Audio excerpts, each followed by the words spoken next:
Barakata Yahweh, Barakata Yahushai, Ba'ashem, Barakah Kodesh, Barakatum.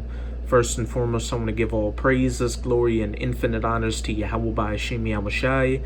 Double honors to the apostles and elders of Great Millstone who rule and teach well.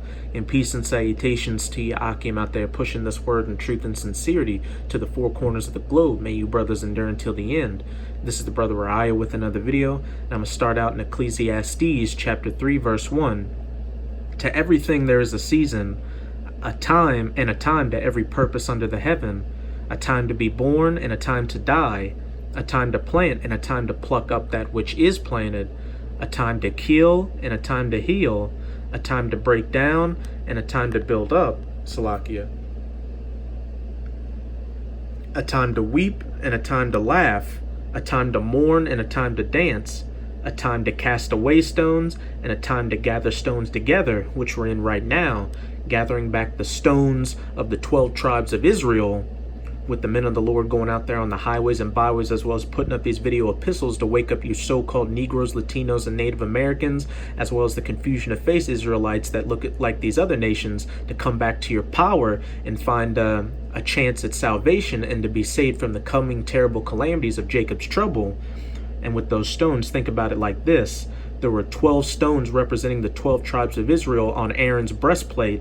Verse 6, a time to get and a time to lose, a time to keep and a time to cast away, a time to rend and a time to sow, a time to keep silence and a time to speak. This definitely being a time of speaking, preaching this word to the four winds, again waking up Israel, as well as telling these other heathen nations their judgment, that Yahweh Ba'ashem Yahushai is going to return to save his people in the rulership of the heathen, chiefly Esau, Edom, the so-called white man, that red Hebrew Edomite, and bring in the eternal kingdom of the Israelites. Verse 8, a time to love and a time to hate, a time of war and a time of peace. And we're in a time to hate and a time of war because we're living in the last seconds of these last days. These are the end times, and all these end time prophecies are beginning to come to pass right before our eyes. As it says in Matthew 24, ye shall hear of wars and rumors of wars, famines, pestilences, earthquakes in diverse places, and also an uproar of people all around the planet. This is 2 Esdras chapter 9. I'm going to start at verse 1. He answered me then and said, measure thou the time diligently in itself, which if the spirit of Yahweh Ba'ashem Yahushai is dealing with you, you're doing by keeping your eyes in the scriptures and in the news to see that these end days prophecies are not tarrying, they're quickly coming to their fulfillment.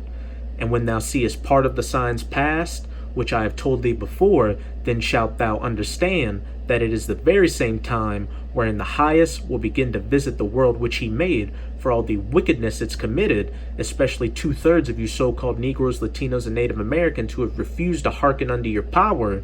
Verse 3, therefore, when there shall be seen earthquakes in diverse places, which is happening daily, just go to a website dealing with earthquakes or a YouTube channel that does the same to see that, and uproars of the people in the world, then shalt thou well understand that the Most High spake of those things from the days that were before thee, even from the beginning. For like as all that is made in the world hath a beginning and an end, and the end is manifest. And again, this end is manifesting itself right before our eyes, because all these things that were said to take place in the last seconds of these last days are taking place. And what I'll be dealing with in particular in this video is the uproars of people in the world, because not only do you have the yellow vests in France protesting, but it's going on globally. This is a video from RT America titled, Protests Erupting Worldwide. What's it mean? It means that there's a beginning and an end, and the end is manifest. It's the time when the Most High is beginning to visit the world in which he made.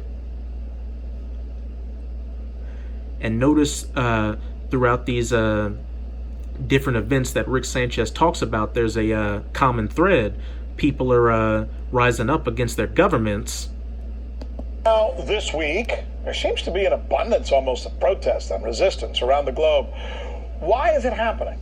And why is it getting, of course, so little attention? Because most people don't cover the news, at least not international news. Here, let me take you through some of these.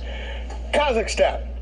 a new president was recently elected, and this is how the people there reacted. Watch.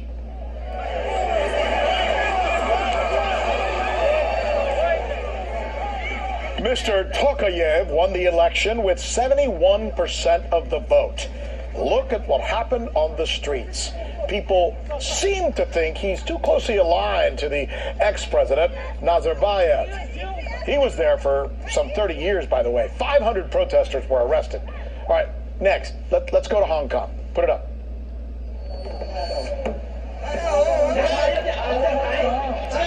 This one was really nuts. I mean, look at this. More than 1 million people take to the streets to protest an extradition law that allows China now to take Hong Kong citizens to face trial in the mainland. Not fair, say the people of Hong Kong, who feel like the days of China ruling over Hong Kong have long passed.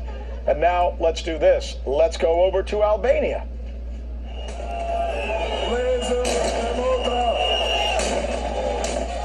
Can you believe this? I mean, all of this going on since Friday. These protests are because their elections were canceled.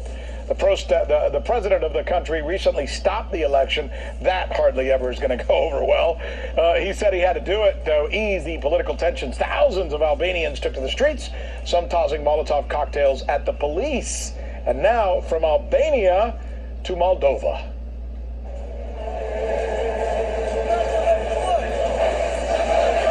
The protest here seems, milder, maybe more peaceful nonetheless. Look at the number of people that take to the streets here. They were called after the pro-Russian president was stripped of his duties. Protesters have taken to the streets, but officially they say it could have been much worse. Still, authorities fear that violence could get worse, and in what is one of Europe's poorest countries. Now, finally, let's take you, staying in this hemisphere, to Venezuela. President Maduro has reopened the border to Colombia.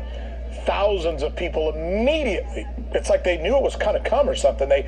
Suddenly thousands of people started crossing the bridge.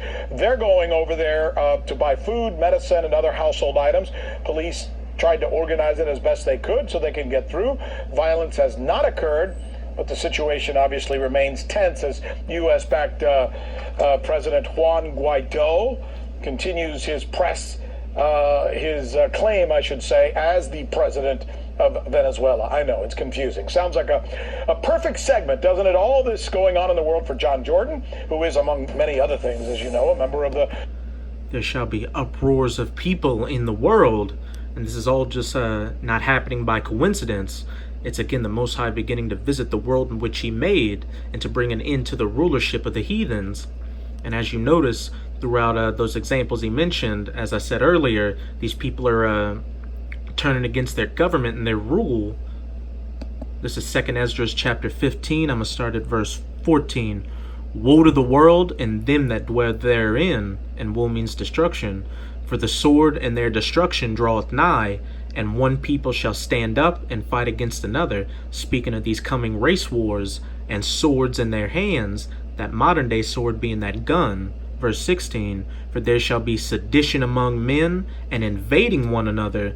They shall not regard their kings nor princes, these government officials, these politicians, these mayors, these senators, these presidents, what have you, and the course of their actions shall stand in their power.